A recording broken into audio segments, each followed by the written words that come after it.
Welcome to YR TV. నేను రంజిత్. తెలంగాణ రాష్ట్ర వ్యాప్తంగా జరుగుతున్న ప్రతి అంశంతో పాటు రాష్ట్ర రాజకీయాలలో జరిగే వాస్తవాలను కూడా చర్చించే ప్రయత్నం చేద్దాం. సో మొత్తానికి రాష్ట్ర ప్రభుత్వం అధికారంలోకి వచ్చినప్పటి నుంచి 2022 నుంచి కూడా పూర్తి స్థాయిలో అంటే 22-23 పరిణామాలను చూస్తే రాష్ట్ర ముఖ్యమంత్రిగా యనుమల రేవంత్ రెడ్డి గారు మార్పు అనే పేరుతోని కాంగ్రెస్ పార్టీ అధికారంలోకి వచ్చింది. దాంట్లో భాగంగా అతి ముఖ్యమైనవి 6 గ్యారెంటీలు, 13 అంశాలు, 420 హామీలు. సో వీటిని బేస్ చేసుకుని అదేవిధంగా గత ప్రభుత్వం ఏదైతే ఉందో భారత రాష్ట్ర సమితి బీఆర్ఎస్ పార్టీ మీద అనేక రకాలుగా ఒక వ్యక్తి ఎంతటికైనా దిగజారుతాడు, ఏ విధంగానైనా కూడా ఆరోపణ చేయొచ్చు అని చెప్పడానికి సజీవమైన సాక్ష్యమే కాంగ్రెస్ పార్టీ. తాను అధికారంలోకి రావడానికి పూర్తి స్థాయిలో ఎంత చేయాలో అంత చేసిందనే విషయం మీ అందరికీ తెలిసిన విషయమే. సో దాంట్లో భాగంగా జరిగిన కొన్ని అంశాలను కనుక మనం చర్చిస్తే మార్పు పేరుతో అధికారంలోకి రావడం, కాంగ్రెస్ పార్టీకి సంబంధించిన నేతలలో 2022 ముందు పూర్తి స్థాయిలో కూడా నిరుద్యోగులుగా ఉన్న ప్రతి నేత కూడా తర్వాత ముఖ్యమంత్రి, మంత్రులు, ఎమ్మెల్యేలు, ఎమ్మెల్సీలు, ఎంపీలు ఇలా పదవుల అలంకరణతో వాళ్ళ ఉద్యోగాలు అయితే ఫుల్ఫిల్ అయిపోయిన పరిస్థితి కనబడింది. కానీ నిరుద్యోగుల జీవితాలు అదే ఇందిరా పార్క్ దగ్గర, అదే ధర్నా చౌక్ దగ్గర, అదే ప్రజాభవన్ దగ్గర, అదే సెక్రటరియట్ దగ్గర, అదే గాంధీ భవన్ దగ్గర నిరసనలు వ్యక్తం చేసే పరిస్థితి ఏర్పడింది తెలంగాణలో. అంటే నిరుద్యోగి ప్రతి గ్రామానికి వెళ్ళి వాళ్ళ తల్లిదండ్రులు, వాళ్ళ యొక్క నానమ్మ లేకపోతే అమ్మమ్మ లేకపోతే పిన్నియో బాబాయో వాళ్ళకి ఏ బంధాలు అయితే ఉంటాయో ఆ బంధాల దగ్గరికి వెళ్ళి పాదాల మీద నమస్కరిస్తూ మీరు కాంగ్రెస్ పార్టీకి గనక ఓటు వేస్తే జీవితాలు మారతాయి, మాకు ఉద్యోగాలు వస్తాయనే ఒక నినాదాన్ని ప్రజల్లోకి పంపించారు. తీరా అధికారంలోకి వచ్చిన తర్వాత చూస్తే ఏమున్నది, ఎక్కడి దొంగలు అక్కడే గప్చుప్ అన్నట్టుగా అధికారం రావడమే ఆలస్యం. ఆనాడు మాట్లాడిన ప్రతి నాలుకే కూడా తర్వాత సైలెంట్ అయిపోయిన పరిస్థితి కనబడింది. ఇక నిరుద్యోగుల విషయంలో మనం ప్రధానంగా చూసుకుంటే నిరుద్యోగులకు సంబంధించి ఏముందండి, అందరూ కూడా సైలెంట్ అయిపోయిన పరిస్థితి నిరుద్యోగులు పోరాటం చేస్తున్నారు, రాజకీయ నాయకులు సైలెంట్ అయ్యారు. సో తెలంగాణలో నిన్న జరిగిన గాంధీ భవన్ ముట్టడే కావచ్చు, నిరుద్యోగులు తమ నిరసన వ్యక్తం చేయడమే కావచ్చు, నేతల మీద వాళ్ళ ఆగ్రహం వ్యక్తం చేయడమే కావచ్చు, మరే ఇతర కారణాలైనా కావచ్చు, మనం వాస్తవంగా చర్చించుకుంటే మాత్రం చాలా ఇబ్బందికరమైన పరిస్థితులు అయితే ప్రభుత్వం ఎదుర్కొంటుంది అనేది వాస్తవం. ఇక ఆ తర్వాత ఇంకొక అంశానికి పోదాం.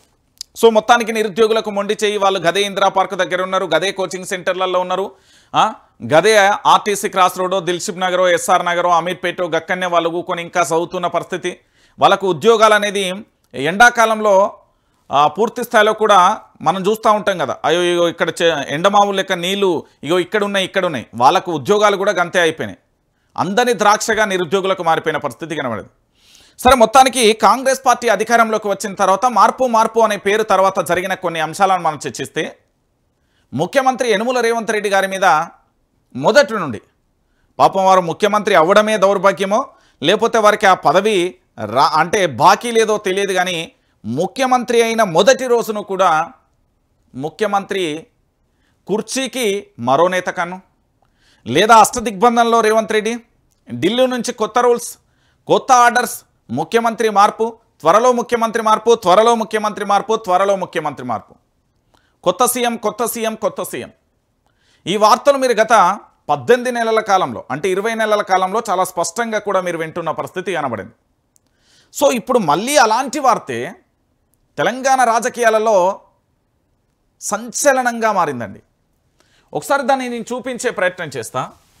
ఈ వార్తను చూసిన తర్వాత మరి మీరేమంటారు అనేది మీ అభిప్రాయానికి వదిలేస్తా. 3 రంగుల జెండా గట్టి సింహమోలే కదిలినాడు అనే పాట ఉండే కదా, ఆ పాట, సోషల్ మీడియా, కేసీఆర్ మీద ఉన్న వ్యతిరేకత 3+ అయిపోయి మన ముఖ్యమంత్రిగా యనుమల రేవంత్ రెడ్డి గారు సీఎం అయిందనే విషయం మనందరికీ తెలిసిన విషయమే. అయితే ఏమైంది మళ్ళీ ఇంతలోనే ఏం జరుగుతుంది అంటే తిరుగుబాటు, కదులుతున్న రేవంత్ కుర్చీ కూసాలు, డిసెంబర్ తర్వాత సీఎంను మార్చేస్తారా, ముఖ్య నాయకులకు సంకేతాలు ఇస్తున్న అధిష్టానం. అందులో భాగంగానే ఈ ధిక్కార స్వరాల ఇప్పటికే రేవంత్ పై కొందరు ఎమ్మెల్యేల తిరుగుబాటు. బయటికి కనిపిస్తున్నది కోమటిరెడ్డి ఒక్కడే, వెనకుంది ఎవరు, ఎంతమంది? రాజగోపాల్ రెడ్డికి బట్టి ఫుల్ సపోర్ట్. ఉత్తమ్తో పాటు మరో 2 కీలక మంత్రులు, పలువురు ఎమ్మెల్యేలు ఫోన్ చేసినట్లుగా సమాచారం. మరోవైపు పిసిసి చీఫ్ మహేష్ గౌడ్ పాదయాత్ర. రేవంత్తో ఇబ్బంది రాకుండా మీనాక్షి నటరాజన్తో పాదయాత్ర స్టార్ట్ చేయించుకున్న ఎంకే గౌడ్. లోకల్ బాడీ ఎన్నికల తర్వాత సంచలనమైన నిర్ణయం ఉండే అవకాశాలు ఉంది అనేది రాజకీయ వర్గాలలో మొదలవుతున్న అంశం. ఇక సీఎం రేవంత్ రెడ్డిపై తిరుగుబాటు మొదలైనట్లుగా తెలుస్తుంది. ఆయన్ను పక్కకు తప్పించేందుకు ప్లాన్ చేస్తున్నట్లుగా సమాచారం. అయితే రేవంత్ రెడ్డి మళ్ళీ తానే సీఎం అని చెప్పుకోవడం పార్టీలో చాలా మంది నేతలకు నచ్చడం లేదు. ఈ విషయంపై ఇప్పటికే పార్టీ సీనియర్ నాయకులు, మంత్రులు తీవ్రకరంగా అభ్యంతరం వ్యక్తం చేస్తున్నట్లుగా తెలుస్తుంది. ఇటీవల 2 మంత్రులు సైతం ఫోన్లోనే ఇదే అంశాన్ని మాట్లాడుకున్నారనే రూమర్స్ సైతం వినిపించాయి. మునుగోడు ఎమ్మెల్యే కోమటిరెడ్డి రాజగోపాల్ రెడ్డి అయితే ఏకంగా బహిరంగంగానే తన గళాన్ని వినిపించారు. ఇక రాజగోపాల్ రెడ్డికి కొందరు మంత్రులు, ఎమ్మెల్యేలు సైతం ఫుల్ సపోర్ట్ చేస్తున్నట్లుగా సమాచారం. మరోవైపు పిసిసి అధ్యక్షుడు మహేష్ కుమార్ గౌడ్ నోట నెక్స్ట్ సీఎం బీసీ అని చెప్పడంపై చర్చ నడుస్తుంది. లోకల్ బాడీ ఎన్నికల తర్వాత సంచలన నిర్ణయం ఉండబోతుందని రేవంత్ రెడ్డిని సీఎం కుర్చీ నుంచి తప్పించబోతున్నారనేది టాక్. ఇది రాష్ట్ర రాజకీయాలలో సంచలనంగా మారుతున్నది. ఎందుకు నేను ఈ విషయాన్ని చెప్తున్నానంటే, ఒకసారి తెలంగాణ యావత్తు సమాజం కూడా ఆలోచించాల్సిన విషయం ఏంటంటే, రాష్ట్ర ముఖ్యమంత్రి ఎవరండి? మన ముఖ్యమంత్రి యనుమల రేవంత్ రెడ్డి గారు. నిజానికి మీకు కొన్ని ఉదాహరణలతో కూడిన ప్రభుత్వాలను చెప్తా. ఎన్టీఆర్ ప్రభుత్వాన్ని చూడండి, ఒకే ఒక్కడు అనే తరహాలో నడిచింది. ఆ తర్వాత చంద్రబాబు పరిపాలన చూడండి, అన్నీ తానై నడిపించాడు. ఆ తర్వాత వైఎస్ రాజశేఖర రెడ్డి చరిష్మాతోని ఒకే ఒక్కడు అనే విధంగా, యుగానికొక్కడు అనే విధంగా ఆయన పరిపాలన నడిచింది. ఆ తర్వాత ఉన్న కుర్చీని ఎట్లా కాపాడుకోవాలనేది రోషయ్యని చూసి నేర్చుకోవచ్చు. ఎందుకంటే ఆర్థికంగా, క్రమశిక్షణ విషయంలో కానీ ఇతరత్ర విషయంలో. దాని తర్వాత ప్రాంతీయ తత్వాన్ని పూర్తి స్థాయిలో బోధపడినట్లుగా నల్లారి కిరణ్ కుమార్ రెడ్డి మాట్లాడిన విషయాన్ని మనం చూసాం. ఆ తర్వాత మళ్ళీ తరానికొక్కడు, యుగానికొక్కడు అనే విధంగా కల్వకుంట్ల చంద్రశేఖరరావు గారి పరిపాలన చూస్తాం. ఇవన్నీ నేను ఎందుకు ఉదాహరణ చెప్తున్నా అంటే, వాళ్ళు ముఖ్యమంత్రిగా అధికారంలోకి వచ్చినప్పటి నుంచి మళ్ళీ ముఖ్యమంత్రి పదవి నుండి దిగిపోయేంత వరకు కూడా రూమర్స్, వార్త ఏది కూడా ట్రోల్ కాలే. నేనే సీఎం, నేనే అన్నీ తానై, పార్టీ కూడా నాదే అన్నట్టుగా జాతీయ పార్టీ విషయమైనా, ప్రాంతీయ పార్టీ విషయమైనా ఒక నేత చుట్టూ మాత్రమే తిరిగేది. కానీ ఇక్కడ బాధాకరమో లేకపోతే ఆందోళనకరమో రాజకీయ పరిస్థితిలో, లేకపోతే అష్టదిగ్బంధంలో ఉండడమో, లేకపోతే అడ్మినిస్ట్రేషన్ రాకపోవడమో, లేకపోతే వివాదాస్పద వ్యాఖ్యలకు కేర్ ఆఫ్ అడ్రస్గా మారపోవడమో, లేదా గత ప్రభుత్వంలో చేయాల్సిన ఆరోపణల కంటే ఎక్కువ చేయడమో, మొత్తానికి అబాస్పాలైపోయాడు మా ముఖ్యమంత్రి. సో దీంట్లో భాగంగా సరే, యనుమల రేవంత్ రెడ్డి మంచోడే, వ్యక్తిగతంగా రాజకీయంగా ఈ విషయాన్ని పక్కన పెడితే 4 కోట్ల మంది ప్రజలకు నచ్చాలి కదా. ఇప్పుడు రేవంత్ రెడ్డి అనే వ్యక్తి నాకు నచ్చిండు, ఇంకో ఆయనకు నచ్చాలని రూల్ లేదు కదా, లేదా ఇంకో ఆయనకు నచ్చాలని రూల్ లేదు కదా. ప్రజా జీవితంలో ఉన్నప్పుడు, అది రాజకీయ జీవితంలో ఉన్నప్పుడు ఖచ్చితంగా కూడా కుర్చీ చేతిలో ఉన్నప్పుడు పూర్తి స్థాయిలో ఆయన చేయాల్సిన పనేంది? ఈ తెలంగాణ ప్రజలు నా నుంచి ఏం కోరుకుంటున్నారు, ఈ తెలంగాణ ప్రాంత ప్రజలకు నేను ఏం వాగ్దానం ఇచ్చొచ్చిన, ఆ వాగ్దానాన్ని నేను ఎంతవరకు వరకు ఫుల్ఫిల్ చేసిన, అది ఎంతవరకు సాధ్యమైంది, ఎంతవరకు సాధ్యం కాలే, ఈ విషయాల మీద దృష్టి పెట్టడం మరల్చి ఈగో అంటాం చూడు, ఆ ఈగోకు వెళ్ళిండు అనేది కొంతమంది రాజకీయ నాయకులు విశ్లేషించుకుంటారు. నేను ఎందుకు ఈ విషయాన్ని పర్టికులర్గా చెప్తున్నానంటే, అభిమన్యుడు కాడు వాడు అనేది ఒక పాట ఉంటుంది, మీరు గుర్తు తెచ్చుకోవాలి. దాంతోపాటు అష్టదిగ్బంధంలో రేవంత్ రెడ్డి అని చెప్తున్నా. పాపం ముఖ్యమంత్రిని చూస్తే బాధపడాలనో, సంతోషపడాలనో, సరే దరిద్రం వదిలిపోయింది అనుకోవాలనో, లేదా అదృష్టం పోతుంది అనుకోవాలనో, లేదా మనం ఎలాంటి పదాలైనా వాడచ్చు, దాంట్లో ఎలాంటి డౌట్ లేదు. కానీ ముఖ్యమంత్రికి మొదటి నుంచి కూడా ఈ ముఖ్యమంత్రి కుర్చీల ఈ కుర్చీల కూకున్నప్పటి నుంచి కూడా ముఖ్యమంత్రి సీటుపై కన్నేసిన మరో మంత్రి, ముఖ్యమంత్రి పీఠానికి ఎసరు పెట్టిన ఇంకో మంత్రి, త్వరలో ముఖ్యమంత్రి పదవి ఊస్ట్, కొత్త సీఎం రాబోతున్నారు. ఈ వార్తలు ముఖ్యమంత్రి టీం నుంచి బయటకు వస్తున్నాయా, లేదా కాంగ్రెస్ పార్టీలో రేవంత్ రెడ్డికి వ్యతిరేకంగా మంత్రులు ఎవరైనా ఫుల్ యాంటీగా మారిపోయేలా ఏంటి అనేది చర్చిద్దాం. సరే, మొత్తానికి ఇది ముఖ్యమంత్రి గారి ఎపిసోడ్. నెంబర్ 2లో ఎవరున్నారు? ఇది కాంగ్రెస్ పార్టీలో చాలా ఇంపార్టెంట్ మాట. ఎందుకంటే ఒకసారి ఆలోచించండి, పాదయాత్ర ఎవరు చేయాలి? మా ముఖ్యమంత్రి గారు చేయాలి. పాదయాత్ర ఎవరు చేయాలి? మా సీఎం రేవంత్ రెడ్డి చేయాలి. రేవంత్ రెడ్డి చేస్తే ఏమవుతుంది అంటే తెలంగాణలో ఉన్న 4 కోట్ల మంది ప్రజలలో ఎక్కడో ఏదో జిల్లాలో పర్యటించినప్పుడు, ఏదో నియోజకవర్గంలో పర్యటించినప్పుడు, లేదా ఏదో మండలంలో పర్యటించినప్పుడు, లేదా ఏదో గ్రామంలో పర్యటించినప్పుడు, లేదా ఏదో ఒక వాడలో పర్యటించినప్పుడు అక్కడి సమస్యల మీద తక్షణమే స్పందించి ఏదైనా ఒక అవకాశం, తాను ముఖ్యమంత్రి పదవిలో ఉన్నాడు కాబట్టి అధికారులను ఆదేశిస్తే అక్కడ త్వరితగతిన అభివృద్ధి జరిగే అవకాశం ఉంటుంది. మరి తెలంగాణలో రేవంత్ రెడ్డి పాదయాత్ర కాకుండా ఈ మీనాక్షి నటరాజన్కి ఏం పని? ఈ మీనాక్షి నటరాజన్కి ఏం పని అనేది ఇప్పుడు క్వశ్చన్ మార్క్. ఎందుకంటే రేవంత్ రెడ్డి పాదయాత్ర అయితే నేను స్వాగతిస్తా, తెలంగాణలో ఉన్న చాలామంది కూడా స్వాగతిస్తారు. మీనాక్షి నటరాజన్ పాదయాత్ర చేయడం వల్ల కాంగ్రెస్ పార్టీకి ఒరిగేదేం లేదు, గుండుసున్నదప్ప. నేను మళ్ళీ చెప్తున్నా, క్యాడర్ అయినా లీడర్ అయినా సీఎం కుర్చీలో ఉన్న వ్యక్తి చేస్తే ఏమవుతుంది అంటే తెలంగాణలో కాస్తో కూస్తో వీళ్ళ పార్టీ బతికి బట్టగట్టే అవకాశం ఉంటుంది. సరే, రేవంత్ రెడ్డి మీద వ్యతిరేకత ఉన్నది కాబట్టి డైవర్ట్ చేయడానికి మీనాక్షి నటరాజన్ అంటే మా భాష తెలంగాణ భాష, అది తెలంగాణ ఖచ్చితమైన యాస మాట్లాడితే మళ్ళీ ఒక్కరు కూడా ఉండరు, అంత గట్టిగా ఉంటుంది మా భాష. మరి మీనాక్షి నటరాజన్ గారు ఏంది? తెలంగాణ ప్రాంతానికి ఏమన్నా ఆడబిడ్డనా? తెలంగాణ ప్రాంతానికి ఏమన్నా సంబంధించిన వ్యక్తా? లేదా ఈ ప్రాంతంలో పుట్టిన వ్యక్తా? కాదు కదా. ఢిల్లీకి సంబంధించిన జాతీయ నాయకత్వం, గతంలో దీపాదర్శ్ మున్షి ఉండే, అంతకుముందు ఇంకో ఆయన ఉండే, అంతకుముందు ఇంకో ఆయన ఉండే, గదే తెలంగాణ రాష్ట్రానికి ఇన్ఛార్జిగా వచ్చిన వ్యక్తి. వీళ్ళు పాదయాత్ర చేస్తున్నది కేవలం రోడ్ల మీద ఇట్లా tata bye bye bye bye bye bye, ఇక మాకు చేయలు ఊపరాదు కావచ్చు, ఇట్లనే ఇంతకు మించి ఇంకేమైనా కనబడితే నన్ను అడుగురు. ఎక్కడైనా ఆగి సమస్యను పూర్తి స్థాయిలో పరిశీలించి ముఖ్యమంత్రి గారికో ఆ జిల్లాలో ఉన్న మంత్రికో ఫోన్ చేసి త్వరితగతిన ఎక్కడైనా పూర్తి చేస్తున్న సంఘటన ఒక్కటి కనబడితే నన్ను అడుగురు. ఎందుకంటే నేను పాదయాత్ర మొత్తం క్లారిటీగా చూస్తున్నా కాబట్టి చెప్పిన, నిజంగా చెప్తున్నా. ఓ కాడిపోయి తట్టడ మట్టి పడతారు, దాన్ని తీసుకుపోతారు, అదేందో ఆడబోతారు, ఏం శ్రమదానమో ఏం కథనో. వాళ్ళు పూర్తి స్థాయిలో ఆరోగ్యంగా ఉండడానికి చేసే ఎక్సర్సైజ్ లెక్క కనబడుతుంది, కానీ ప్రజలకు అవసరం వచ్చే ఎక్సర్సైజ్ కనబడతలేదు. నేను అందుకే ముఖ్యమంత్రి గారిని స్వాగతిస్తా. ముఖ్యమంత్రి గారు పాదయాత్ర చేస్తే ఓకే, యాక్సెప్టబుల్. మహేష్ కుమార్ గౌడ్ చేసినా యాక్సెప్టబుల్ అని నేను అనా. గతంలో పిసిసి అధ్యక్షుడిగా ఉన్నది రేవంత్ రెడ్డి, ముఖ్యమంత్రిగా ఉన్నది రేవంత్ రెడ్డి. ఈయన పాదయాత్ర చేయకపోవడం వల్ల ఆ పార్టీకి వీళ్ళకు డ్యామేజ్ అయిపోయింది. ఇది -1. మీకు మళ్ళీ చెప్తున్నా. ఇక -2. రేవంత్ రెడ్డి తర్వాత లీస్ట్లో ముఖ్యమంత్రి స్థానంలో ఉన్నది ఎవరు? మనం ప్రధానంగా మాట్లాడుకుంటే బట్టి కనబడతాడు ఈడ. సామాజిక వర్గమో, లేదా మొదటి నుండి కాంగ్రెస్ పార్టీ జెండా మోసిండో, లేకపోతే ఇంకోటి ఏదైనా కావచ్చు. దీని తర్వాత ఎవరు కనబడతారు అంటే ఉత్తమ్ కుమార్ రెడ్డి కనబడతారు.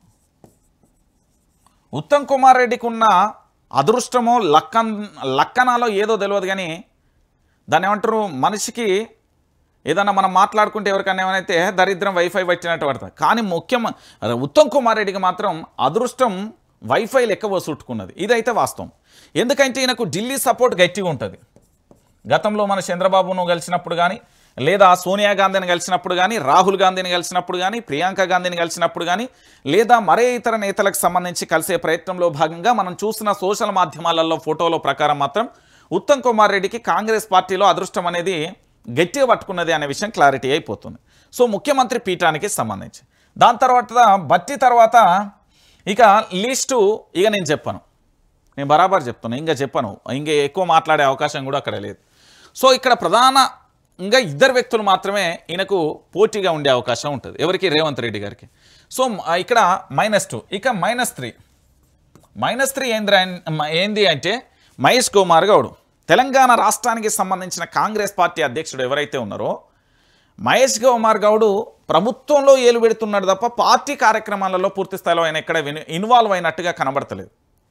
నల్గొండ ఇష్యూ అయితేనేం, వరంగల్ ఇష్యూ అయితేనేం, నేను చెప్తున్నా హైదరాబాద్ ఇష్యూనైతేనేం, ఆయన ప్రభుత్వం అధికారంలో ఉన్నప్పుడు పార్టీని చక్కదిద్దే కార్యక్రమాలు ఇక్కడ ఎక్కడ కనబడతలేవు. మా మునుగోడు ఎమ్మెల్యే రాజగోపాల్ రెడ్డి అన్న ఏం తప్పు చేసిండే? ఆయన భారతీయ జనతా పార్టీలు ఉంటే గురగొరగొర గుంజుకత్తిరి. ఏ అన్నా అట్లా కాదు, ఏ అన్నా ఇట్లా కాదు, మన పార్టీ అధికారంలోకి వస్తాను, మనం మంత్రి పదవి ఇస్తేనే గట్లెందుకు బాధపడుతున్నవి అని హామీ ఇత్తిరి. ఇవాళ ఆయన మంత్రి పదవి ఇవ్వకపోయేసరికి బాధపడబట్టే. ఇదే నిండు అసెంబ్లీ సాక్షిగా కడియం శ్రీహరి ఏమయ్యా రాజగోపాల్ రెడ్డి నీకు హోంమంత్రి వస్తుందని ఆశపడుతున్నదా, అది వచ్చేది లేదు సచ్చేది లేదు అనబట్టే. 2 మూడోది ఏంది, ఆంధ్ర పెత్తందారి వ్యవస్థ అంటే పెట్టుబడిదారి వ్యవస్థ 20 మంది ఆధ్వర్యంలోనే తెలంగాణ పరిపాలన నడుస్తుంది అని చెప్తేవి. ఎవరు? రాజగోపాల్ రెడ్డి చెప్పాడు. త్వరలో బయట పెడతా అన్నాడు. ఇది కాంగ్రెస్ పార్టీకి మైనసే కదా. మరి ఇలాంటి ఎపిసోడ్లు కనుక మొత్తం చూసుకుంటూ పోతే మా ముఖ్యమంత్రికి పూర్తి స్థాయిలో కూడా ఎటువైపు చూసినా కూడా అష్టదిగ్బంధంలో ఉన్నాడు. నేను మొదటి నుండి కూడా చెప్తున్నా, చాలా స్పష్టంగా చెప్తున్నా, చాలా క్లారిటీగా చెప్తున్నా. ఒకటి, ముఖ్యమంత్రి గారికి సంబంధించి మేజర్ మిస్టేక్ ఒకసారి ఇందాం, ఎందుకంటే దీన్ని నేను పూర్తి స్థాయిలో కూడా అధ్యయనం చేసిన, దీంట్లో క్లారిటీగా చెప్తున్నా. మేజర్ మిస్టేక్ ఏంది అంటే కేసీఆర్ చేసిన మిస్టేక్ దానికి వెయ్యింతలు చేసేసిండు మనడు. అంటే దాదాపుగా 20 నెలల కాలంలో 5 సంవత్సరాలలో చేయాల్సిన మనడు మిస్టేకు బ్రహ్మాండంగా బాక్సాఫీస్ షేక్ చేసేటట్టు తప్పు చేసిండు. ఒకటి మేజర్గా మాత్రం సోషల్ మీడియాను గెలకడం. అంటే ఇప్పుడు నాలాంటోళ్ళు కావచ్చు, లేదా సోషల్ ఫేస్బుక్, ఇన్స్టా దానికి సంబంధించి, ట్విట్టర్ హ్యాండిల్కి సంబంధించి ఏదైనా పోస్ట్ చేస్తే దాన్ని రీట్వీట్ చేయడం కానీ ఏదైనా, దానివల్ల కేసులు పెట్టిండు చూడు. ఇది మైనస్ అయిపోయింది, భయంకరమైన మైనస్ అయిపోయింది. ఇంకొక విషయం ఏంటంటే మనోడు పోలీస్ ట్రాప్లో పడ్డాడు మన ముఖ్యమంత్రి. ఎందుకంటే ముఖ్యమంత్రిని చేసింది మనమే కాబట్టి చూపెట్టాలి. పోలీస్ ట్రాప్లో ఎట్లా పడతారంటే ఏదైనా ఒక నివేదిక కానీ, జరుగుతున్న వ్యతిరేకత కానీ, అది ఏ విధంగా జరుగుతుంది, ఎందుకు జరుగుతుంది, దానికి సంబంధించిన కారణాలు ఏంటి, దానివల్ల మనకి ఎలాంటి మేనేజ్ జరగబోతుంది, దాని నుంచి మనం తప్పించుకోవచ్చా, లేకపోతే ఆ సమస్యను మనం ఏంది ఫుల్ఫిల్ చేసి క్లియర్ చేసుకోవచ్చా, ఆ సమస్యను పూర్తిగా శాశ్వతంగా పరిష్కారం చేసుకోవచ్చా అనే విషయాన్ని పక్కన పెట్టిళ్ళు. వీళ్ళు చెప్పింది మనోడు వింటాడు. ప్రతి ప్రభుత్వం వచ్చినప్పుడు ఇప్పుడు రేపు పొద్దుగాల నేను ముఖ్యమంత్రి అయిన పోయి పోలీసు వాళ్ళని ఎంత దూరం పెడతా తెలుసా, భయంకరంగా ఉంటుంది. అలా షాకే అవతలు ఉండాలి. ఓన్లీ రిపోర్ట్స్, ఇంటెలిజెన్స్ రిపోర్ట్స్ ఏదైతే ఉందో ప్రభుత్వ పరిపాలన ఎట్లుంది, నేతల తీరు ఎట్లున్నది, పరిపాలనకు సంబంధించి ఇంకా మనం ఏం చేయగలుగుతాం, ఎలాంటి ఇబ్బందులు ఏర్పడబోతున్నాయి, ఇన్ఫర్మేషన్ తెలుసుకోవాలి తప్ప వాళ్ళని తీసుకొచ్చి కుర్చీ ఉన్నది కదా అని కుర్చీ పక్కన కుర్చీ వేసి కూకోబిచ్చినాం అనుకో, తర్వాత మనకు ఆ కుర్చీలో టోపీ పెడతారు వాళ్ళు. ఆ విషయం మా ముఖ్యమంత్రికి తెలియాలి. ఎందుకంటే వీళ్ళు చెప్పినట్టుగా ఫాలో అవుతున్నట్టుగా నాకు 2-3 సందర్భాలు చూస్తే కనబడింది. ఇక మూడో విషయం ఏంటంటే ఈ పార్టీకి సంబంధించి అంతర్గత పోరు ఉన్నది కదా. ఈ అంతర్గత పోరులో పూర్తి స్థాయిలో కూడా వాళ్ళని ఎక్కడా కూడా అంటే నేతల సమన్వయం కానీ, నేతల మధ్య గీత గీయడం కానీ, హద్దు దాటే విధంగా జరుగుతున్న వ్యక్తులను సస్పెండ్ చేసేళ్ళు, కొంతమందికి నోటీసులు ఇచ్చిళ్ళు, కొంతమందిని రిప్లై చేయగలి. అంటే సమర్థవంతమైన నాయకుడు అని చెప్పుకోలేకపోయాడు. ఇది మేజర్గా ఇక్కడ కనబడ్డది. ఇక 4వది ఏంది తెలుసా, కేసీఆర్ ప్రభుత్వం కుటుంబ పాలన. తన్నీరు హరీష్ రావు, కల్వకుంట్ల కవిత, కేటీఆర్, సంతోష్ రావు. ఇది గతంలో మన ముఖ్యమంత్రి యనుమల రేవంత్ రెడ్డి విపక్షంలో ఉన్నప్పుడు పదే తన నోటగానే కాంగ్రెస్ పార్టీ నోటగానే వచ్చింది. కానీ దానికి 1000 రెట్లు మళ్ళా ముఖ్యమంత్రి త్రూవే జరిగింది. ఒకటి, వాళ్ళ కుటుంబ సభ్యులకు సంబంధించి వాళ్ళ అన్నదమ్ములు రాజకీయాలలో రావడం, సరే ఇన్ఛార్జిగా ఉండడం వేరు, దాంతోపాటు సీఎం స్థాయిలో కూడా వాళ్ళు తిరుగుతున్నారు అనేది ఇంకొక అంశం. ఇంకొకటి ఇబ్బంది. ఎవరిని ఇబ్బంది? ఇది మనని మిస్టేక్లు ఇవ్వండి. మన ముఖ్యమంత్రి యనుమల రేవంత్ రెడ్డి గారి ఏడా లగచెల్ల లాంటి ఘటన కానీ, రామన్నపేట ఘటన కానీ, 4th సిటీ కానీ, దాంతోపాటు హైడ్రా కానీ, మూసీ కానీ, ఇవన్నీ కూడా రైతులకు సంబంధించిన రైతు బంధు కానీ, లేకపోతే వాళ్ళకి 500 బోనస్ ఇస్తా అని చెప్పారు దాని కానీ, రుణమాఫీ విషయంలో బ్లండర్ మిస్టేక్. ఒక పథకాన్ని అమలు చేయకుంటే చేయకపోయినా ఏం కాదు, కానీ దాన్ని సగం చేసినాం అనుకో, అటు కాకుండా ఇటు కాకుండా పోయి అందులో మనం ఏదో బురదల చిక్కుకున్నట్టు అవుతుంది. చెరువులో నీళ్ళు ఎండిపోతే ఆ బురదల చిక్కుకుంటే అల్లాడిపోయి సస్తాం చూడు, ఎవరు రాకపోతే. ఇప్పుడు ప్రభుత్వం కూడా గట్లనే అయిపోయింది, కొన ఊపిరితో మారిపోయిన పరిస్థితి కనబడింది. ఇక ఫైనల్ టచ్అప్ను ఇంకోటి ఏంటంటే పెట్టుబడుల విషయంలో, అంటే కంపెనీల విషయంలో కానీ, అంటే మాటలు, మన భాష మాటలు మనని హద్దులు దాటిపోయినాయి. 18 నెలల కాలం, 20 నెలల కాలంలో 20 రకాల బూతు పురాణం మాట్లాడడం మేజర్ మిస్టేక్. ఇంకోటి, ఎవరైనా కావచ్చు, ఇప్పుడు నేను సీఎం, నేను ఈ టైంలో బొంతపురుగును కూడా ముద్దు పెట్టుకోవాలి తెలుసా. బొంతపురుగు సీతాకోక చిలుక రూపాంతరం చెందింది, నేను ఇప్పుడు హాయిగా విహరించవచ్చు, సీతాకోక్కనే కదా అని ఆనందపడద్దు ముఖ్యమంత్రి పదవి వచ్చిందని. సో ఇక్కడ జరిగిన మేజర్ ఏంది అంటే స్ట్రైక్ కానీ, అక్కడ మేజర్గా జరిగిన తప్పిదం ఏంటంటే ఇదే, నాలికను 100% సైలెన్స్ ఉంచాలి. సీఎం పీఠంలో ఉన్నప్పుడు ఉంచితే ఆ వైలెన్స్ అనేది పని రూపంలో చూపెట్టాలి. రాజగోపాల్ రెడ్డి మొన్న హితవు పలికిండు, అది కరెక్టే. ఇక ఫైనల్ టచ్అప్, ఇది లాస్ట్ 10వ వన్. ఏంటి అంటే leader to cadre, cadre to leader. ఇది నేను సలహాలు ఇస్తున్న ముఖ్యమంత్రికి, ఇంటే ఇను లేకపోతే లేదు. కానీ ఒక ముఖ్యమంత్రి డైరెక్ట్గా మంత్రిని కలవాలి, ఎమ్మెల్యేలను కలవాలి, కార్యకర్తను కలవాలి. ఒకప్పుడు కొడంగల్ నియోజకవర్గంలో నీకోసం వచ్చిన వ్యక్తులను ఎట్లా కలిసినావో ఈ రోజు ముఖ్యమంత్రి పదవి వచ్చింది కదా అని ఆ ర్యాపో కనుక డిస్టెన్స్ కనుక మెయింటైన్ చేసి, ఇగో నాకు పలానా ఆంధ్ర వ్యక్తులు తెలుసు, లేదా సినీ సెలబ్రిటీలు మనోళ్ళే, లేకపోతే వాళ్ళు వీళ్ళు ఎవ్వరు మీతో ఉండరు. కేవలం ఈ కుర్చీ ఉన్నదా, ఈ కుర్చీ ఉన్నంతసేపు మాత్రమే రేవంత్ రెడ్డి చుట్టూ తిరుగుతారు. ఇవాళ రేవంత్ రెడ్డి చుట్టూ ఉండేటోళ్ళు అందరూ కూడా సీఎం కుర్చీ తర్వాత వచ్చిన వాళ్ళే. బిఫోర్ సీఎం కాక ముందుకు ఉన్నోళ్ళు ఒక్కల పేరు చూపెట్టారు. ఒక్కలు అంటే 5-6 ఉన్నారండి గంతే. వీళ్ళల్లో 3 పోయిర్రు, ఇప్పుడు ఒక 3 ఉన్నట్టున్నారు గంతే. సో ఇప్పుడు పూర్తి స్థాయిలో ఏమవుతుంది అంటే రేవంత్ రెడ్డి గారికి అర్థం కాని విషయం ఏంటంటే, ఈ కుర్చీ ఉన్నంతసేపే, బెల్లం ఉన్నంతసేపే ఈగలు వస్తాయి, ఆ తర్వాత రావు. చక్కెర ఉన్నంతసేపే చీమలు వస్తాయి, పదవి ఉన్నంతసేపే అందరు నీ దగ్గరికి వస్తారు. పదవి ఒక్కసారి ఊస్ట్ అయిపోయింది అనుకో ఎవరు రారు. ఇప్పుడు మనం గత ప్రభుత్వం వాళ్ళని చూసిరా, గట్టనే ఉంటుంది. సో ఇప్పుడు టార్గెట్ ముఖ్యమంత్రి ఇదే ఉండాలి అంటే, ఒకటి ఢిల్లీకి సంబంధించిన ర్యాపో ఆయన గట్టిగా మెయింటైన్ చేసుకోవాలి, లేదా ఈ వార్తలు ఎక్కడి నుంచి వస్తున్నాయి, దీన్ని లీక్లు ఎవరు ఇస్తున్నారు, ఇవ్వాల్సిన అవసరం ఏంది, దీని మీద రిప్లైలు పెట్టుకోవాల్సిన బాధ్యత ఉంటుంది. సో ఇవన్నీ మేము పెట్టలేదు అనుకున్నారనుకోండి, సో ఖచ్చితంగా కూడా ముఖ్యమంత్రి గారు త్వరలో అంటే నేను స్పష్టంగా చెప్పగలుగుతా, ఇది ఆగస్టు కదా, సెప్టెంబర్, అక్టోబర్, నవంబర్, డిసెంబర్ అంటే మరో 3-4 నెలల సమయం ఉంది. సో దాని తర్వాత భారతీయ జనతా పార్టీకి సంబంధించిన ఎలేటి మహేశ్వర్ రెడ్డి చెప్పినట్టుగా కొత్త ముఖ్యమంత్రి వచ్చే ఛాన్సెస్ ఉన్నాయి అనేది చాలామంది చెప్తున్నారు. సో ఇది ఎంత మేరకు పాసిబుల్ అవుతుంది, ఏం కథ అనేది కూడా చూడాలి. ఇక ఇంకోటి, ముఖ్యమంత్రి పోతే మనకు నష్టమా లాభమా? ముఖ్యమంత్రి పోతే లాభమా నష్టమా అంటే, ఇప్పుడు ఏ రాయితో కొట్టుకుంటే ఏముంటుంది, ఏ రాయితో కొట్టుకుంటే ఏంది, కొట్టుకున్నాడు పక్క, దెబ్బదాకుడు పక్క, ఏ రాయితో కొట్టుకుంటే ఏమున్నది? ఇప్పుడు ఈయనున్నా మనకు లాభం లేదు, ఇంకో వ్యక్తి వచ్చినా లాభం లేదు. ప్రభుత్వం దగ్గర ఖజానా ఉన్నది, కానీ దుబారా ఖర్చులకు పెడతారు. మీరు చాలా వరకు అబ్జర్వ్ చేయరు, పబ్లిసిటీ పిచ్చి పేరుతోని రకరకాల పేరుతోనే ఉన్నాయి. ఏంది అంటే కేవలం బీఆర్ఎస్ ప్రభుత్వం అధికారంలో ఉన్నప్పుడు ఎంత తప్పు చేసింది, వీళ్ళ 20 నెలల కాలంలో ఎంత తప్పు చేసిరో నిన్న మనం చూసినాం. సో మొత్తానికి ముఖ్యమంత్రి కష్టకాలంలో ఉన్నాడు, ఆదుకునేది ఎవరు అనేది ఆలోచించాలి. ఇక దాంతో పాటుగా గిది చూద్దాం. నిజంగా జగదీష్ అన్న మొగోడు భయ్, నల్గొండ జిల్లాలో పుట్టిన సింహమే అనుకోవచ్చు, లేకపోతే ఇంకోటి ఏదైనా అనుకోవచ్చు. విమర్శన అస్త్రాలు మొదలైన తర్వాత అస్త్రశస్త్రాలను ఉపయోగించిన తర్వాత సన్యాసం తీసుకునే పరిస్థితి ఏర్పడింది. ఒక్కసారి చూడండి, వెంకటరెడ్డికి పిచ్చిలేసింది. క్షుద్ర పూజలు అంటూ తిక్కగా మాట్లాడుతుండు. ఆయనపై చట్టరీత్యా చర్యలు తీసుకోవాలి, మంత్రివర్గంలో తొలగించాలి, జైల్లో పెట్టాలి. సాగర్ నీళ్లను సముద్రంలో కలుస్తున్నాయి, కనీసం ఉదయం సముద్రం కూడా నింపుతలేరు,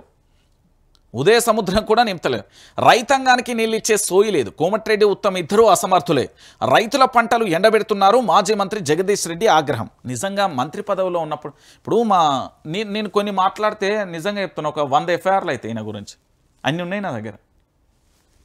బడా ఫైల్ హే, చోటా ఫైల్ నయ్యే. నేను చెప్తున్నా కదా, ఈయన చిట్టా షానున్నది, కానీ మనం అలాంటి పనులు చేయం. నేనేమంటున్నానంటే, ఇప్పుడు ఎవరు ఈ పెద్ద మనిషి ఉన్నారు, ఈయన పేరేం పేరు మర్చిపోతేనే, కోమటిరెడ్డి వెంకటరెడ్డి. ఈ కోమటిరెడ్డి వెంకటరెడ్డికి సంబంధించి క్షుద్ర పూజలు చేస్తున్నా అన్నారు. మా తెలంగాణ రాష్ట్ర డీజీపీ ఉన్నారు, గౌరవనీయులు పెద్దలు డీజీపీ గారు, అదేవిధంగా జిల్లాలకు సంబంధించిన ఎస్పీలు ఉన్నారు కదా.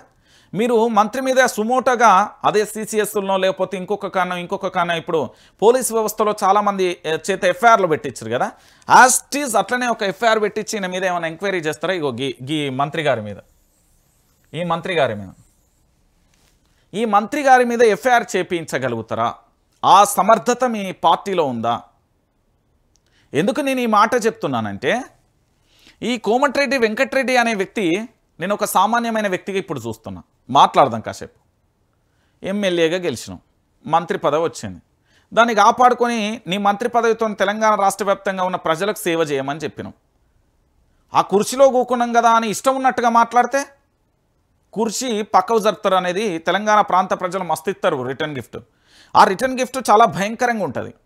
మీకు తెలుసో లేదో రిటర్న్ గిఫ్ట్ చాలా భయంకరంగా ఉంటుంది. మరి ఈరోజు కోమటిరెడ్డి వెంకటరెడ్డి గారు మాట్లాడిన మాట ఏదైతే క్షుద్ర పూజలు చేస్తున్నాయి అనేది, పోనీ ఈయన ఎవిడెన్స్ ఏమన్నా తీసుకొచ్చి ప్రెస్ ముందు పెడతారా, లేదా ఈయన తీసుకుపోయి జైల్లో పెడతారా? ఈయన ఒక రాష్ట్రానికి సంబంధించిన మాజీ ముఖ్యమంత్రి మీద ఆరోపణ చేసిండు, ఒక పార్టీ మీద ఆరోపణ చేసిండు. మంత్రి పదవిలో ఉండి హూందాతనంగా మాట్లాడాల్సిన కోమటిరెడ్డి వెంకటరెడ్డి మాట్లాడిన అసంబద్ధమైన ఈ వార్తలను ఖండిస్తూ కోమటిరెడ్డికి సంబంధించి వెంకటరెడ్డి మీద జైల్లో పెట్టాలనే నినాదం తెలంగాణ రాష్ట్ర వ్యాప్తంగా ఉన్నది. మరి పెట్టగలుగుతాడా మా ముఖ్యమంత్రి యనమల రేవంత్ రెడ్డి? ఎందుకంటే నల్గొండ జిల్లాకు సంబంధించి మరి మా ముఖ్యమంత్రిని ఊకే పొగుడుతుండు అనే కోణంలో ఈయనను ఉంచుతారా? ఎందుకంటే ఆ క్షుద్ర పూజలకు సంబంధించిన ఎవిడెన్స్ పెట్టమన్నారు. ఎస్ఎల్బీసీకి సంబంధించి కూలింది, దాంట్లో ప్రధానంగా కూడా విషయం ఏమని చెప్పిర్రో తెలుసా? దాంట్లో చాలా బాధాకరమైన విషయం, పూజలు చేస్తే ఎస్ఎల్బీసీ కూలిందట. ఎక్కడో పరాయి రాష్ట్రంలో బువ్వ కోసం, బుక్కడి నీళ్ల కోసం, గంజి కోసం ఇక్కడికి వచ్చి ఈ ప్రాంత వాసులకు నీళ్ళు ఇవ్వాలనే మంచి ఆలోచనతోని తెలంగాణ రాష్ట్ర వ్యాప్తంగా కూడా పూర్తి స్థాయిలో కూడా ఏం చేసిలు వీళ్ళు ఎస్ఎల్బీసీలు ఇతర రాష్ట్రాలకు సంబంధించిన కార్మికులు పనిచేస్తే కనీసం వాళ్ళ యొక్క చనిపోయిన తర్వాత వాళ్ళ యొక్క శరీర భాగాలను కూడా ఆ కుటుంబానికి అప్పచెప్పని దుర్మార్గమైన ప్రభుత్వం మీ ప్రభుత్వానికి సంబంధించి. మరి మీకు మంత్రి పదవి కూడా క్షుద్ర పూజలు చేస్తూనే వచ్చిందా? మీకు ఎమ్మెల్యే పదవి కూడా క్షుద్ర పూజలు చేస్తూనే వచ్చిందా? మీకు కాంట్రాక్టులు కూడా క్షుద్ర పూజలు చేస్తూనే వచ్చినాయా? చెప్పుర్రు మరి వీటికి కూడా సమాధానం. దీనికి కూడా సమాధానం చెప్పాల్సిన అవసరం ఆవశ్యకత ఎంతైనా ఉంటుంది. దానికి సమాధానం చెప్పుర్రి. దీని గురించి సమాధానం చెప్పడానికి మాత్రం పూర్తి స్థాయిలో కూడా ఏది సమాధానం లేని పరిస్థితి కనబడుతుంది. ఇక దాంతో పాటుగా ఇక మా అన్న నిజంగా భయం మొగొర్ర భయం, మీరు ఏమన్నా అనుకోరు కానీ గీనను చూసినప్పుడు అల్లా నాకేమనిపిస్తుంది తెలుసా? గ్రామీణ ప్రాంతాలలో కానీ లేదా బడి పంతులు కానీ లేకపోతే ఎవరైనా ఏదైనా సందర్భం వచ్చినప్పుడు అరే నువ్వు ఎక్కువ చేస్తున్నావు కర్రు కాల్చి వాత పెడతామంటారు మన భాష, వాడుక భాషలో, మీ అందరికీ గుర్తుండే ఉండాలి. ఈరోజు మా రాజగోపాల్ రెడ్డి అన్న నిజంగా వీళ్ళ ఆయన అన్ననే అవుతారు కావచ్చు. కోమటిరెడ్డి వెంకటరెడ్డికి సంబంధించి పూర్తి స్థాయిలో మాట్లాడింది మనం చూసినాం కదా. ఇప్పుడు కోమటిరెడ్డి రాజగోపాల్ రెడ్డికి సంబంధించిన ఎపిసోడ్ కనుక మనం చూస్తే, నాకు మంత్రి పదవి ఇస్తారా ఇయ్యరా? ఫస్ట్ ఆఫ్ ఆల్ పాపం ఈయన భారతీయ జనతా పార్టీలో చల్లగా హాయిగా ఉన్నాడు. మునుగోడుకు సంబంధించిన బై ఎలక్షన్స్ ఉండే బీఆర్ఎస్ ప్రభుత్వం అధికారంలో ఉన్నప్పుడు, ఆ బీఆర్ఎస్ ప్రభుత్వం అధికారంలో ఉన్నప్పుడు బై ఎలక్షన్స్ ఉన్నప్పుడు పూర్తి స్థాయిలో కూడా ఈయనకు మంత్రి పదవి ఇస్తామని పాపం ఆయన ఎట్లా గుంజుకొచ్చింది తెలుసు? అరే నేను రానైనా మీకు దండం రా, మీ పార్టీకో దండం రా, నేను భారతీయ జనతా పార్టీలోనే ఉంటే ఇక్కడ మంచిగా ఉన్నది.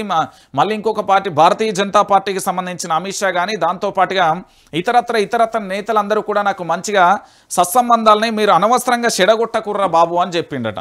చెప్తే పాపం ఆయనను గుంజుకొచ్చి కాంగ్రెస్ పార్టీలు వేసి దేనికి వేసుకొచ్చిలు? ఆ రోజు కూడా మీరు వార్తలను చూడరు. రాజగోపాల్ రెడ్డి పార్టీలో జాయిన్ అయినప్పుడు బ్రేకింగ్ ప్లేట్స్లలో ఏముంటుందంటే, శాటిలైట్ మీడియా కానీ శాటిలైట్ పత్రిక మంత్రి పదవి ఒప్పందంతోనే కాంగ్రెస్ పార్టీలో జాయిన్ అయిన రాజగోపాల్ రెడ్డి అని ఉంటుంది. మీరు మా కాదంటే మీరు యూట్యూబ్లోనే తిరిగేస్తారో, ఫేస్బుక్లోనే తిరిగేస్తారో, లేకపోతే పేపర్లను తిరిగేస్తారో, యాజ్ యువర్ విష్. బట్ ఇక్కడ ఏంది అంటే నాకు మంత్రి పదవి ఇస్తారా ఇయ్యరా? ఖచ్చితంగా ఆయనకు ఇవ్వాల్సింది ఇవ్వాలి. ఇంకొక విషయం కూడా చెప్తా. 9 మంది ఎమ్మెల్యేలు ఉన్న ఖమ్మంలో 3కి మంత్రి పదవులు ఇచ్చారు. 11 మంది ఎమ్మెల్యేలు ఉన్న నల్గొండకు 3 మంత్రి పదవులు ఉంటే తప్పేంటండి? ఆలస్యమైనా సరే నేను ఓపిక పడతా. రెండోసారి ప్రామిస్ చేసినప్పుడు తెలియదా ఎమ్మెల్యే కోమటిరెడ్డి రాజగోపాల్ రెడ్డి? ఎవరేమా రాజగోపాల్ రెడ్డి ప్రామిస్ చేసిన వ్యక్తి? ఓ అయ్యా ప్రామిస్ చేసుకున్నావు, పాపం దాక్తుందా? పాపం ఆయనకి ఇయ్య రాదురే మంత్రి పదవి. పాపం ఆయన బాధపడుతున్నాడు, ఇయ్యచ్చు కదా. ఆయన ఏదో మంత్రి పదవి వత్తింతంత అభివృద్ధి చేస్తాడో, లేకపోతే ఇతరత్ర చేస్తాడో, ఇంకోటి చేస్తాడో చేయనియే రాదుర్రి. మీరు వాగ్దానం చేసిల్లట కదా. ఇప్పటికే మీ పార్టీ కుక్కలు చంపినిస్తారు అట్లక మారిపోయింది. ఓ పక్కన మీనాక్షి నటరాజన్ పాదయాత్ర, ఆమె పక్కన అదేంది మహేష్ కుమార్ గౌడ్, ఇంకో పక్కన మా రేవంత్ రెడ్డి పూర్తి స్థాయిలో కూడా ఏది మన జూబ్లీహిల్స్ వాళ్ళ ఇంటికి పరిమితం అయిపోయిన పరిస్థితి, మంత్రులు వాళ్ళ ఇళ్లకు పరిమితం అయిపోయినాయి, ఎమ్మెల్యేలు ఎక్కడ ఉన్నారో తెలియదు, రాష్ట్రంలో ప్రభుత్వ పరిపాలన ఉందా లేదా అన్నట్టుగా కూడా అనుమానాలు వ్యక్తమవుతున్నాయి అనేది ప్రజలు కూడా అంటున్నమాట. సో ఈయనకు మంత్రి పదవి ఇవ్వాలి అనే ఆకాంక్ష ఉన్నప్పుడు ఖచ్చితంగా ఇవ్వాలి. ప్రామిస్ ఎందుకు చేస్తారా, బాగా బలిసి చేస్తారనే అని అంటున్నారట వాళ్ళ కార్యకర్తలు, ఫాలోవర్స్. ఊకోరికి అట్లా అనకుర్రి. ప్రభుత్వం ఏదైనప్పటికీ కూడా వ్యక్తులు మన మానవత్వ కోణంలో చూడాలి. మనిషి కాబట్టి అన్ని మాటలు మాట్లాడకూర్రి అని నేను నిన్న చాలా మంది ఫోన్ చేస్తుండే అన్న రాజగోపాల్ రెడ్డికి 2 సార్లు ప్రామిస్ చేసిల్లన్న, ప్రామిస్ చేసి తీసుకొచ్చిల్లన్న భారతీయ జనతా పార్టీలో ఉండేటోని కావాలని తీసుకొచ్చి ఆ పదవి ఈ పదవి ఇస్తా అని చెప్పి ఇలా ఒక్క పదవి కూడా ఇవ్వలేదన్న అని కూడా చెప్తున్న పరిస్థితి కనబడుతుంది. అయితే నేనేమంటున్నానంటే ప్రజలందరికీ చెప్పేది ఏంటంటే పదవుల కోసమో లేదా ఇతరత్ర కోసమో కాదు. నేను రాజగోపాల్ రెడ్డి ఒక సూచన చేస్తున్నా. మునుగోడు ఎమ్మెల్యే రాజగోపాల్ రెడ్డి గారు, కోమటిరెడ్డి రాజగోపాల్ రెడ్డి గారు మీకు ఒక సూచన చేస్తున్నా. పదవి మీ దగ్గరికి రావాలి, మీరు పదవిని అడుక్కోవద్దు. నాకు ఇది నచ్చలే. మీకున్న హూందాతనానికి మీకున్న ఏదైతే చరిష్మాకు మీరు పదవి అడుక్కోవడం గలీజ్ అనిపిస్తుంది. మిమ్మల్ని పిలిచి పలానా కోమటిరెడ్డి రాజగోపాల్ రెడ్డి ఉంటాడా నల్గొండ మునుగోడు ఎమ్మెల్యే పట్కరారి మనం మంత్రి పదవి ఇద్దామని ఢిల్లీ నుండి పిలుపు రావాలి. ఆ క్యాపబిలిటీ ఆ కెపాసిటీ నువ్వు సంపాదించలేకపోయినావా, లేకపోతే అబాస్ పాలైనవా, జర పునఃసమీక్షించుకోమని రాజగోపాల్ రెడ్డి చెప్తున్నాను. సో మొత్తానికి ఏం జరుగుతుందో చూడాలి. అయ్యో గిదిన్నరి గిదిన్నాక కొంచెం సిగ్గు తెచ్చుకుంటారో, లేకపోతే నవ్వుకుంటారో, లేకపోతే ఇంకోటి చేస్తారో మీ ఇష్టం. నేనేమంటున్నానంటే ఇది చూసిన తర్వాత కూడా అన్న ఇంకా ఎందుకు పూర్తి స్థాయిలో కూడా ఆలోచించాల్సిన విషయం ఏంటంటే నేను ఒక ప్రధానమైన అంశాన్ని చెప్తున్నా. ఏంటి అంటే ఆలోచించుకొని బీజేపీలో చేరండి. బీజేపీలో చేరడం వల్ల ఏదైనా ఉపయోగం ఉంటుందని ఎవరన్నా మాట్లాడగలుగుతారా? 1 2 3 4 5 6 నేను చెప్పింది అంకెలు అనుకుంటుర్రా మీరు? ఈ తెలంగాణలో బీజేపీని సర్వనాశనం చేస్తున్న వ్యక్తులు వాళ్ళ అధికారంలో ఉన్నారు కాబట్టి చెప్తున్నా. వాళ్ళకు మంత్రి పదవులు రావాలి, వాళ్ళ యొక్క ఏంది అంటే వాళ్ళ కోటరీ మాత్రమే బాగుండాలి తప్ప మరే ఇతరు కూడా ఉండాల్సిన అవసరం లేదు. అయితే ఈ బీజేపీలోకి చేరే ముందు ఆలోచించుకోమని చెప్తున్నారు కదా. సో భారతీయ జనతా పార్టీకి సంబంధించి పూర్తి స్థాయిలో జరుగుతున్న పరిణామాలలో అసలు జరుగుతున్న అంశం ఏంది, ఎపిసోడ్ ఏంది అనేది కనుక ఒక్కసారి చూస్తే అసలు భారతీయ జనతా పార్టీలోకి ఎందుకు జాయిన్ కావాలి? కేంద్రం తెలంగాణ రాష్ట్రానికి ఫుల్ సపోర్ట్ ఉందా? గుండు సున్నా. మీకే చెప్తున్నా, భారతీయ జనతా పార్టీలో ఎవరైనా చేరాలనే ఆలోచన ఉంటే మాత్రం దాన్ని ఎట్లా అంటే కూకటి వేళ్లతో పెకిలించుకోరు. ఒకటి, తెలంగాణ రాష్ట్రానికి కేంద్రం చేసింది అంటే బీజేపీ చేసింది ఏమైనా ఉన్నది అంటే గుండు సున్నా.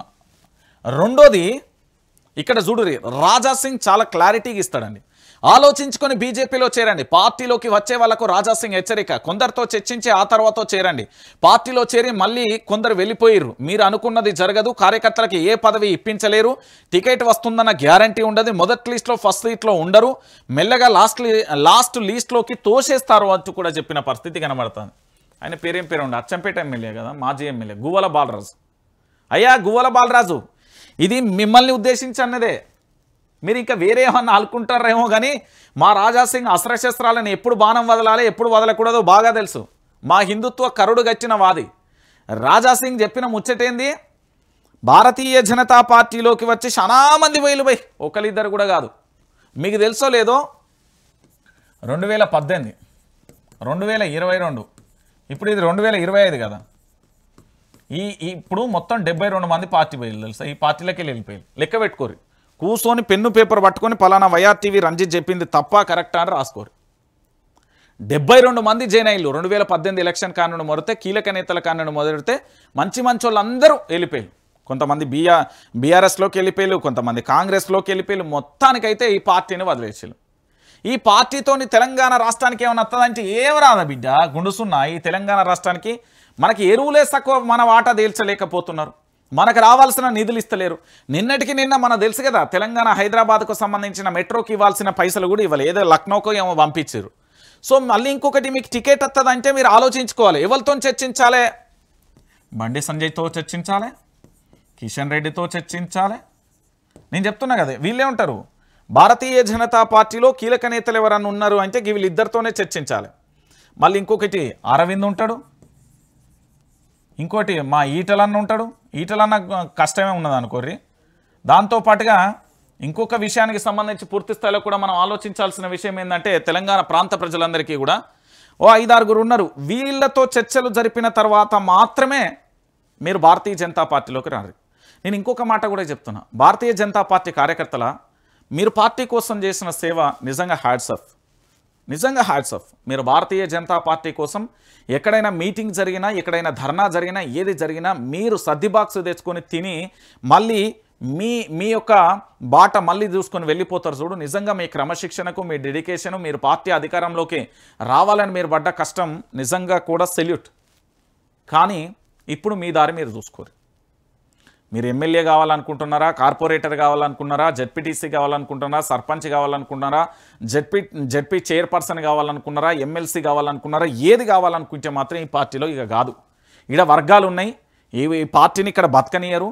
ప్లస్ ఈ రాష్ట్రానికి కూడా ఏమి తీసుకురారు. ఓయమ్మ ఉన్నవా అంటే ఓయమ్మ ఉన్నా అనే పేరుకు మాత్రమే భారతీయ జనతా పార్టీ. అంతకమించి ఇంకా దేనికన్నా పనికి వస్తుంది అంటే దేనికి పనికిరాదు. అనవసరంగా మీరు ఇబ్బంది పడకూరు. ఇక దాని తర్వాత మరొక విషయాన్ని మనం చూద్దాం. రామచంద్ర అన్న పాపం గిన్నే ఉంటాడు మా ఆఫీస్ పక్కనే. నిన్న పొద్దుగాలనే చాలా మంది పోలీసులు వస్తే నేనేమనుకున్నా అంటే మరి ఏం జరుగుతుందో ఏందో కథ అనుకున్నా. కానీ విషయం ఏంది అంటే ఇగో ఇదట. బీజేపీ నాయకుల హౌస్ అరెస్ట్. పెద్దమ్మ ఆలయానికి వెళ్లకుండా బీజేపీ రాష్ట్ర అధ్యక్షుడు గృహ నిర్బంధం. హౌస్ అరెస్టులపై బండి సంజయ్ ఆగ్రహం. పెద్దమ్మ గుడిలో పూజలు చేస్తే తప్పేంది, ప్రభుత్వ అరాచకాలకు ఇదే నిదర్శనం అని ఆగ్రహం. రాష్ట్ర ప్రజలు బుద్ధి చెప్తారని చెప్పిన పరిస్థితి కనబడతా.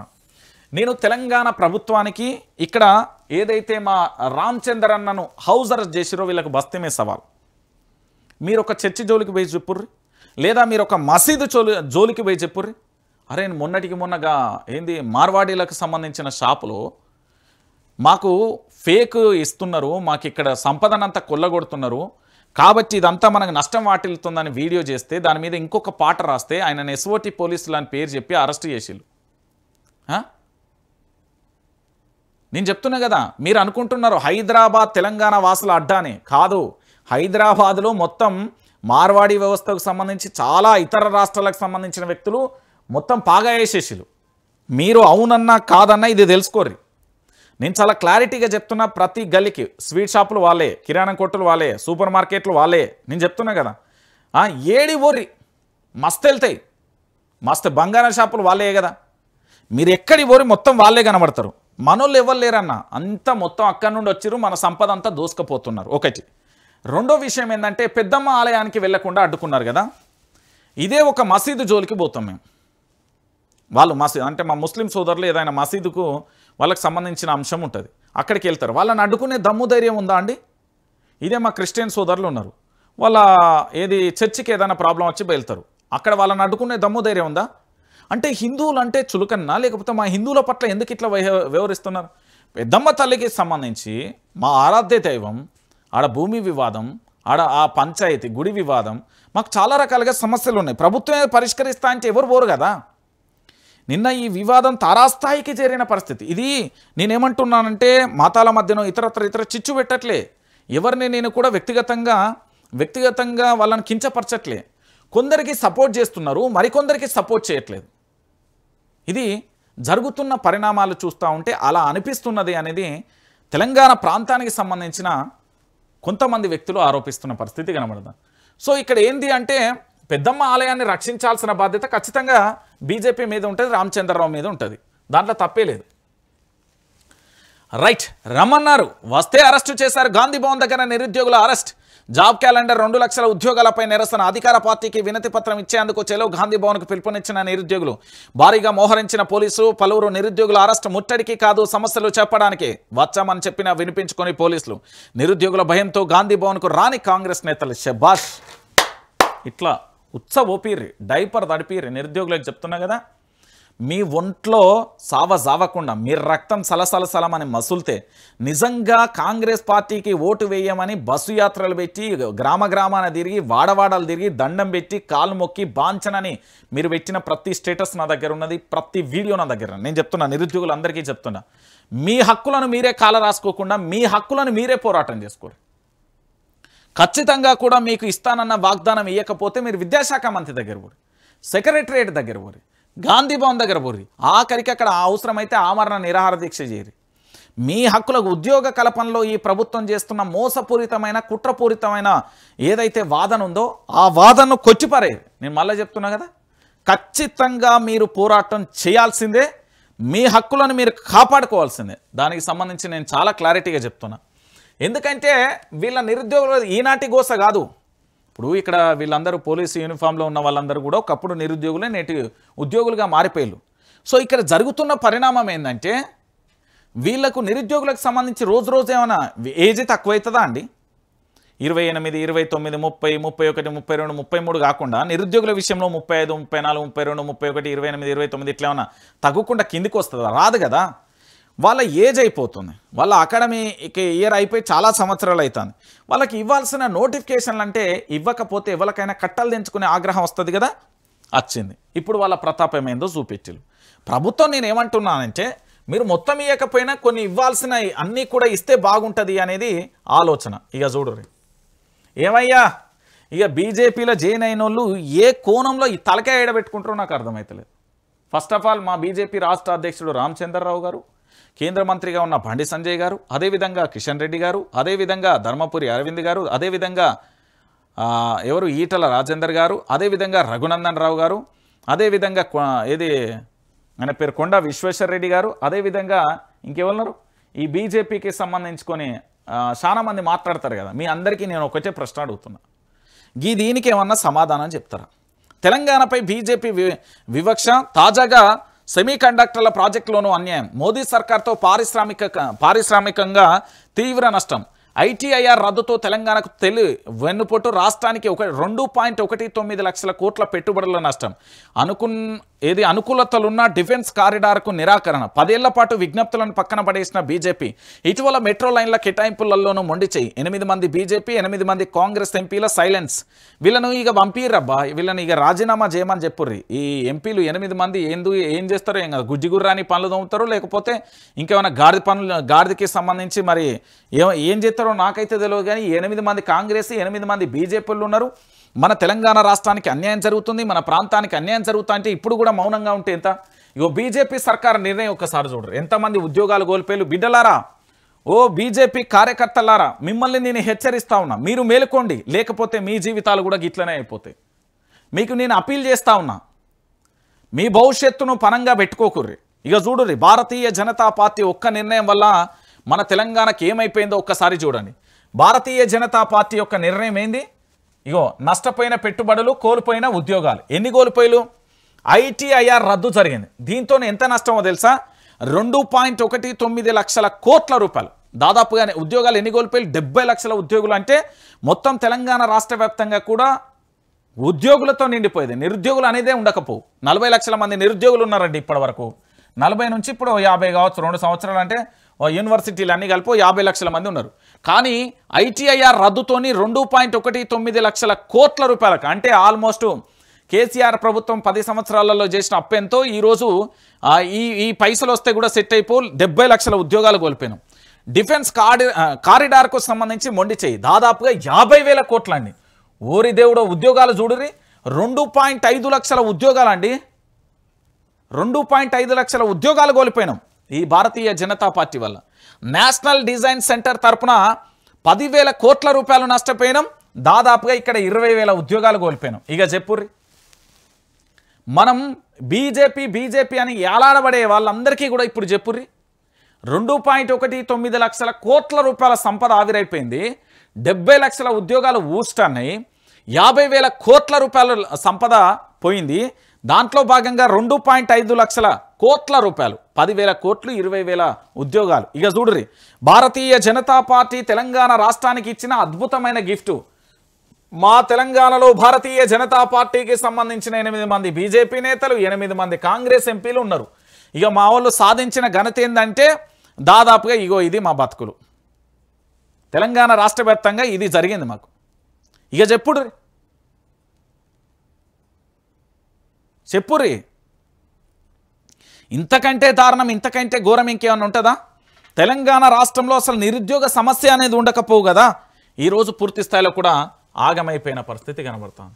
ఇంతకంటే దారుణం, ఇంతకంటే ఘోరం ఇంకే ఉంటుందన్న? ఇక చూడరు, ఆదానికి మోదీ రక్షణ. దీని గురించి ఇక మన రాహుల్ గాంధీ ఏడున్నాడు మరి, పంచాంగం దాన్ని ఏమంటారు, ఆప్తమిత్రుడిని కాపాడుతున్న ప్రధాని నరేంద్ర మోడీ న్యూయార్క్ న్యాయస్థానంలో US SEC status report securities మోసంపై గౌతమ్ అదానీపై అమెరికాలో కేసు సమన్ల జారీకి భారత్ సహకారం కోరిన అమెరికా ఎస్ఈసి 10 నెలలు గడిచిన నోటీసులు ఇవ్వని మోదీ ప్రభుత్వం గౌతమ్ అదానీకి సమన్ల జారీ చేయడంలో మోదీ ప్రభుత్వం తమకు ఎంత మాత్రం సహకరించట్లేదని ఎస్ఈసి అసహనం నేరం రుజువైతే అదానీకి 10 ఏళ్ల జైలు శిక్ష పడే అవకాశం అందుకే ఎస్ఈసికి మోదీ సర్కార్ సహకరించడం లేదా నెటిజన్లు ఇక్కడ కేసు సమగ్ర రూపం ఒక్కసారి చూద్దాం కేసు సమగ్ర రూపం ఏంటి కేసు అంటే పోటీ లేకుండా సోలార్ ప్రాజెక్టుల కాంట్రాక్ట్ కోసం భారత అధికారులకు భారీ ఎత్తున లంచాలు ఇచ్చిళ్ళు ఎవరిపైన గౌతమ్ అదానీ పైన ఆయన మేనల్లుడు సాగర్ అదానీతో పాటు మరో 6 పైన ఎంత లంచమో తెలుసా లంచం ఎంతో తెలుసా 2238 కోట్లు ₹1 కూడా కాదు ఎక్కడ కేసు అంటే అమెరికాలో కేసు ఎందుకు లంచం కోసం అమెరికాలోని బ్యాంకులు ఇన్వెస్టర్లకు బురిడి కొట్టించారు దేశంలో ఏ రాష్ట్రాలలో అధికారులపై అభియోగాలు ఉన్నాయి బీజేపీ పాలిత రాష్ట్రాలైన ఛత్తీస్గఢ్ ఒడిశా ఏపీ జమ్మూ కాశ్మీర్ తమిళనాడు నిందితులు ఏమి ఆశించారు సోలార్ ప్రాజెక్టు చేజెక్కించుకోవడం ద్వారా వచ్చే 20 ఏళ్లలో కనీసం $2 బిలియన్ల అంటే 17,516 కోట్లు ఆర్జించవచ్చని భావించరు ఇక దీని మీద మావాడు ఏమన్నా చెప్తాడా మా ప్రధాని నరేంద్ర మోడీ ఏం చెప్పాడు నేను చెప్తున్నా కదా బీజేపీ దేవడమే మన నెత్తి మీద శటకోపం దాదాపుగా 4 లక్షలప్పో 3 లక్షలప్పో పెట్టిండు ఇప్పుడు వాళ్ళ యొక్క దోస్తులను కాపాడుతున్న పరిస్థితి కనబడుతుంది ఇక ఇంతకంటే దారుణం ఏముంటుంది ఇక చూడుర్రి యూరియా నేను బ్రహ్మాండంగా రాసిన దీని గురించి చరిత్రలుగా పుట్టలుగా వర్షంలోనూ యూరియా తిప్పలు అంటూ కూడా చూస్తున్న పరిస్థితి కనబడుతుంది సో దాంట్లో భాగంగా ఏంది రాష్ట్రంలో రోజుకు యూరియా కొరత తీవ్రమవుతున్నది మంగళవారం ఎక్కడ చూసినా విక్రయాల కేంద్రాల వద్ద రైతులే బారులు కనిపిస్తున్నారు పలు చోట్ల వర్షం పడుతున్న అన్నదాతలు లైన్లలో బారులు తీరుతున్నారు కరీంనగర్ జిల్లా మానకొండూరు మండలం కొండపల్కలో యూరియా కోసం వర్షంలో గొడుగు పట్టుకొని నిల్చున్న రైతులు ఇక చూడరు ఏమీ కష్టమురా అదేదో పాట ఉంటుంది రైతు పాడుగాను నీ రాత అన్నట్టుగా మారిపోయింది ఈరోజు ఏది మే నెలలో కేంద్రం దగ్గరికి వెళ్ళి అక్కడికి రావాల్సిన కోటాను ఇక్కడ ఉన్న ఎంపీలు అక్కడ ఉన్న అధికారులు మాట్లాడి ఆ కోటాను సాధించుకోవాల్సిన అవసరం మొత్తం ఉన్నది కానీ ఏమైపోయింది ఈరోజు భారతీయ జనతా పార్టీకి సంబంధించిన ఎంపీలు మాట్లాడారు కాంగ్రెస్కి సంబంధించిన ఎంపీలు మాట్లాడారు ఇది చాలా బాధాకరమైన విషయం అండి ఇంతకంటే దారుణమైన విషయం ఇంకొకటి ఏమీ లేని విషయం కనబడుతుంది ఇక కోడిగుడ్ల టెండర్ గుడ్డు ముందా కోడి ముందా ఇది మళ్ళొక్కసారి అయితే వీళ్ళని అడుగుర్రి కోడిగుడ్ల టెండర్లో 600 కోట్ల కుంభకోణం కాంగ్రెస్ పార్టీ పెద్దలకు కాంట్రాక్టులు బడా కాంట్రాక్టుల కోసమే జీవో 17 స్కామ్ పై న్యాయ పోరాటం చేస్తాం బీఆర్ఎస్ రాష్ట్ర ప్రధాన కార్యదర్శి ఆర్ఎస్ ప్రవీణ్ కుమార్ ఏం జరిగింది అట జీవో 17 తీసుకొచ్చేది కదా